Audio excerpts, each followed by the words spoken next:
Hello बच्चों, चलिए प्रश्न समझते हैं। हमारा प्रश्न है, समशीतोष्ण क्षेत्रों में आम की पैदावार नहीं होती है और वहां हो भी नहीं सकती है। इसके लिए उत्तरदायी मुख्य महत्वपूर्ण वातावरणीय कारक है। पहला विकल्प है मृदा, दूसरा विकल्प है तापमान, तीसरा विकल्प है जल और हमारा चौथा विकल्प है प्रकाश। आइए समझते हैं। बच्चों, सबसे पहले हम अपने प्रश्न की मुख्य अवधारणा को समझ। मुख्य अवधारणा हमारे प्रश्न में पूछा गया है, समशीतोष्ण क्षेत्रों में आम की पैदावार नहीं होती है और वहां हो भी नहीं सकती। ऐसा किसकी वजह से होता है? कौन सा वातावरणीय कारक उत्तरदायी है? आइए लिखते हैं। समशीतोष्ण क्षेत्रों में आम की पैदावार क्यों नहीं होती है? क्यों नहीं होती है? आइए समझते हैं। आइए लिखते हैं बच्चों, समशीतोष्ण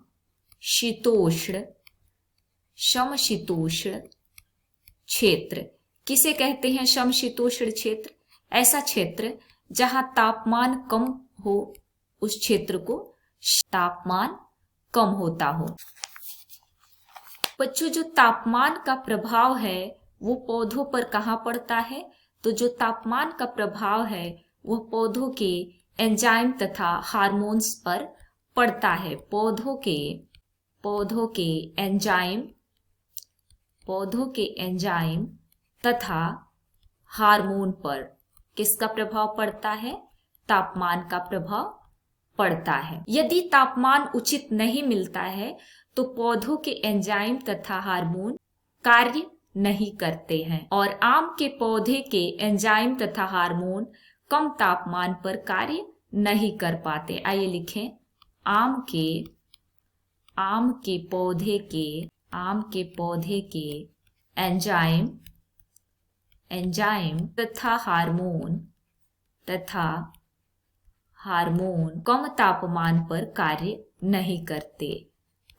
कम तापमान पर कार्य नहीं करते और यही कारण है कि आम का पौधा या आम की पैदावार समशीतोष्ण क्षेत्र में नहीं पाई जाती।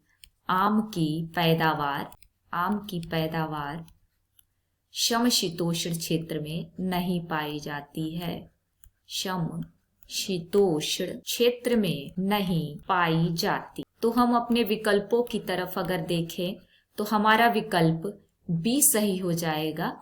तापमान महत्वपूर्ण वातावरणीय कारक है। कौन सा? तापमान। उम्मीद है आपको प्रश्न समझ में आ गया होगा। धन्यवाद।